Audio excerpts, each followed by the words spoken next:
నమస్తే సార్. నమస్తే సార్. ఏంటి సార్ మోకాల నొప్పి అని మనం ఏదైనా హాస్పిటల్కి వెళ్తే ఈ టెస్ట్ అని ఆ టెస్ట్ అని ఈ మెడిసిన్ అనేసి చాలా రకాల మెడిసిన్స్ వాడేసి వేలల్లో ఖర్చు అయిపోతున్న రోజులు ఇవి.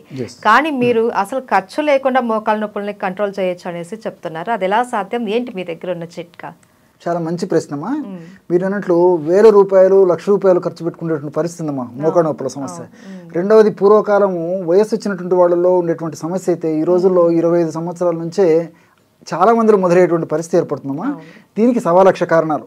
మరి ఈ మోకాళ్ళ నొప్పుల సమస్యకి ఖర్చు లేని వైద్యాలు చాలా ఉన్నాయమ్మా. ఇప్పుడు ఒక వైద్యం గురించి చెప్తాను చూడమ్మా. పైసా అంటే పైసా ఖర్చు అక్కర్లేదమ్మా. చాలా చక్కటి ప్రయోజనం చేకూరుతుంది. కేవలం అవగాహన కలిగి ఉంటే చాలు.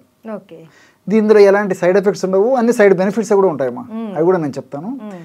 రోజు ఒక్కసారి అమ్మా, సమస్య తీవ్రంగా ఉంటే రోజు 2 సార్లు కూడా ఈ యొక్క ఔషధాన్ని వాడుకోవచ్చు. సమస్య కొద్దిగా ఉంటే జస్ట్ ఒక్కసారి సరిపోతుందమ్మా. ఉదయం పరిగడుపున వాడుకోవచ్చు, లేకపోతే రాత్రి పడుకునేటప్పుడు వాడుకోవచ్చు. లేకపోతే సమస్యకి ఎక్కువగా ఉంటే కొన్నాళ్ళ పాటు 2 టైమ్స్ వాడేసేసి తర్వాత ఒక్కసారి వాడుకున్నా సరిపోతుందమ్మా. మన చాయిస్ అది కూడా. సో ఎలాగంటే అమ్మా, ఒక 250 ml వాటర్ తీసుకోవాలమ్మా. ఒక పాత్రలో 250 ml వాటర్ తీసుకొని, పారిజాతం ఆకులు మీకు తెలుసు కదమ్మా.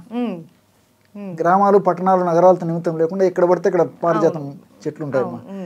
సో ఆ పారిజాతం ఆకులు జస్ట్ 2 కానీ 3 కానీ తీసుకోవాలమ్మా. ఆకులు చిన్నగా ఉంటే 3 తీసుకోవచ్చు, ఆకులు పెద్దవైతే 2 సరిపోతాయి. 2-3 ఆకులు తీసుకుంటే సరిపోతుంది. అవి చిన్న ముక్కలుగా చేసేసి ఆ నీళ్ళలో వేసేయాలమ్మా. 250 ml వాటర్లో 2 లేదా 3 పారిజాతం ఆకుల్ని శుభ్రం చేసేసి చిన్న ముక్కలు చేసేసి అందులో వేసేసి ఇంచుమించు ఒక 50 to 100 ml నీళ్లు మీరేటట్టు మరిగించుకోవాలమ్మా. అప్రాక్సిమేట్గా. సో 50 to 100 ml నీళ్లు మీరేటట్టు మరిగించేసేసి దించేసేసి ఫిల్టర్ చేయాలమ్మా. ఆ విధంగా మనం ఎప్పుడైతే బాయిల్ చేసామో ఆ నీళ్ళ కలర్ మారిపోతుంది. అంటే పారిజాతం ఆకులు ఉన్నటువంటి ఆ సుగుణాలు, ఔషధ గుణాలన్నీ నీళ్ళలోకి వచ్చేస్తాయమ్మా. సో గోరువెచ్చగా ఉన్నప్పుడు ఫిల్టర్ చేసేసి అందులో ఒక 500 మిల్లీగ్రాముల నుంచి 1 గ్రామ్ ఉప్పు వేయాలమ్మా. సాల్ట్. ఇక్కడ మీకు సందేహం రావచ్చు, బీపీ పేషెంట్లు ఎక్కువగా సార్ సాల్ట్ వాడకూడదు అంటారు. సో కొద్దిగా సాల్ట్ వాడుకోవడం వల్ల ఎలాంటి ఇబ్బంది ఉండదమ్మా. వాళ్ళకు మరీ సందేహం ఉంటే ఒక 2 చిటికలు 2 పించెస్ మిరియాల పొడి వేసుకోవచ్చమ్మా.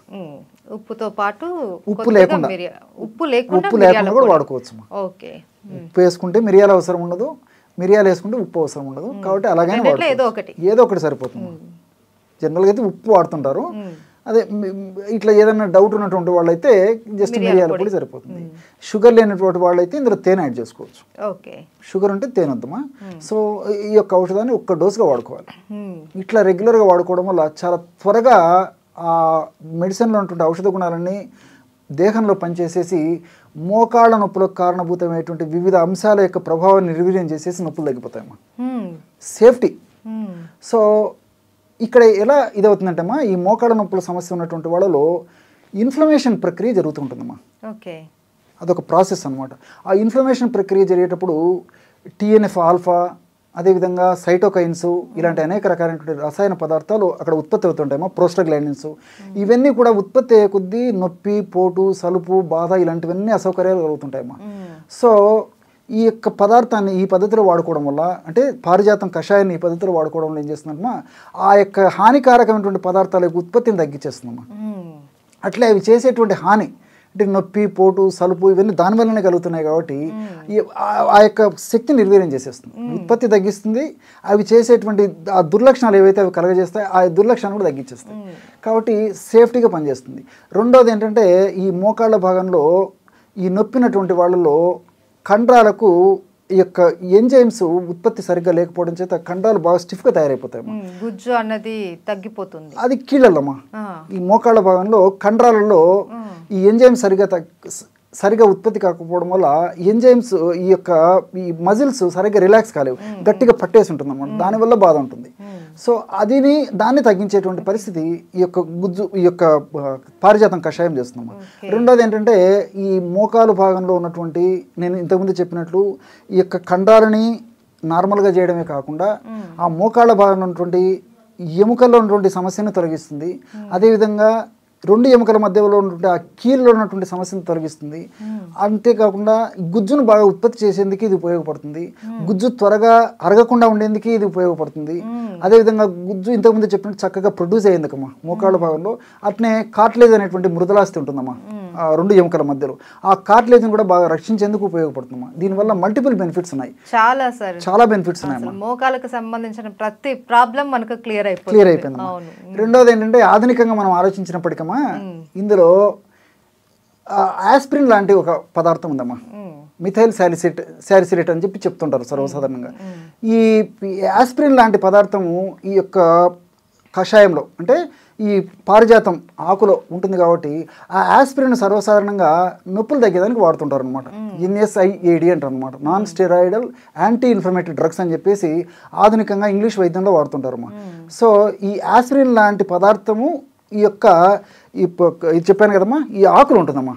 సో ఆకులు మనం కషాయ రూపంలో ఇవి వాడుకుంటున్నాం కాబట్టి ఈ కషాయంలో కూడా ఆ యొక్క కెమికల్ వస్తుంది కాబట్టి నొప్పి తగ్గేందుకు ఉపయోగపడుతుంది.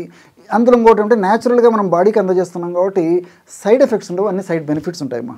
కాబట్టి ఎక్కువ రోజులు వాడినా ఇబ్బంది ఉండదు, కాబట్టి దీనివల్ల ప్రాబ్లం ఉండదు, అన్ని సైడ్ బెనిఫిట్స్ ఉంటాయి కాబట్టి క్షేమదాయకంగా వాడుకోవచ్చు.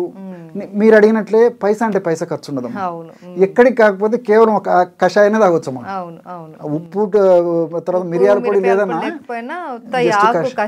ఉడకబెట్టుకుని తాగినా సరిపోతుంది, ఫలితం అయితే మంచి ఫలితం కలుగుతుంది. అవును సార్. అండ్ సార్ ఫైనల్గా సింపుల్గా ఈ మోకాల నొప్పితో బాధపడే వాళ్ళు ఎలాంటి ఫుడ్ తీసుకుంటే వాళ్ళకి మోకాలలో బలం చేకూరుతుందో చెప్తారా? బాగా కాల్షియం రిచ్డ్ ఫుడ్ బాగా తీసుకోవాలమ్మా. కాల్షియం బాగా ఉన్నటువంటి ఆహార పదార్థాలు బాగా తీసుకోవాలి. దీనికి తోడేమంటే ఈ డ్రై ఫ్రూట్స్, డ్రై నట్స్ ఇలాంటివి బాగా తీసుకుంటున్నామమ్మా. వీటన్నిటికి తోడు మనకు సీజన్లో దొరికేటువంటి ఫ్రూట్స్ బాగా తీసుకోవాలమ్మా. అంటే కొన్ని సందర్భాలు అంటే ఇప్పుడు షుగర్ పేషెంట్స్ ఉంటారు, కొన్ని ఫ్రూట్స్ తినకూడదు, అలాంటి వాళ్ళు తినదగిన ఫ్రూట్స్ తినాలి. అట్లా ఆయా వ్యాధులు ఉన్నటువంటి వాళ్ళు తినకూడనటువంటి ఫ్రూట్స్ అయితే తినకూడదు, కానీ మిగతా ఫ్రూట్స్ అన్ని తినొచ్చమ్మా. జనరల్గా ఏ సమస్య లేనటువంటి వాళ్ళు, కేవలం మోకాళ్ళ నొప్పుల సమస్య ఉన్నటువంటి వాళ్ళు అన్ని ఫ్రూట్స్ తీసుకోవచ్చమ్మా.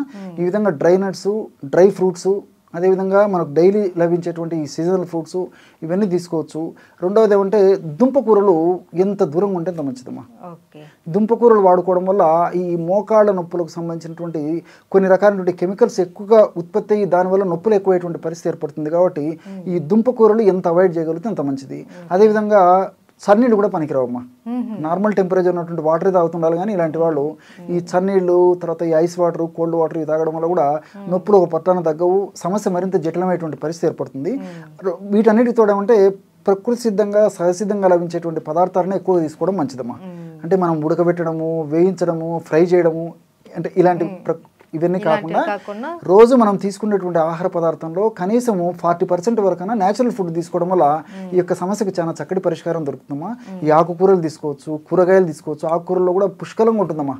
ఈ మోకాళ్ళు పోషణకు ఉపయోగపడేటువంటి అనేక రకాలైనటువంటి సూక్ష్మ పోషకాలు కూడా చాలా ఉంటాయి కాబట్టి ఈ ఆకుకూరలు తీసుకోవచ్చు, కూరగాయలు తీసుకోవచ్చు. నేను ఇంతకుముందు చెప్పినట్లు పళ్ళు తీసుకోవచ్చు. వీటన్నిటిలో కూడా ఫైబర్ ఉంటుంది. ఫైబర్ కూడా ప్రత్యక్షంగా పరోక్షంగా మోకాళ్ళ నొప్పులకు ఉపయోగపడుతుందమ్మా. కాబట్టి ఇలాంటి ఆహార పదార్థాలు తీసుకోవడం వల్ల మోకాళ్ళ నొప్పుల సమస్య త్వరగా తగ్గిపోతుంది. ఒకవేళ సమస్య లేకున్నటువంటి వాళ్ళకైతే ఆ సమస్య అంత చిన్న వయసులో రాకుండా కూడా ఉంటాయమ్మా.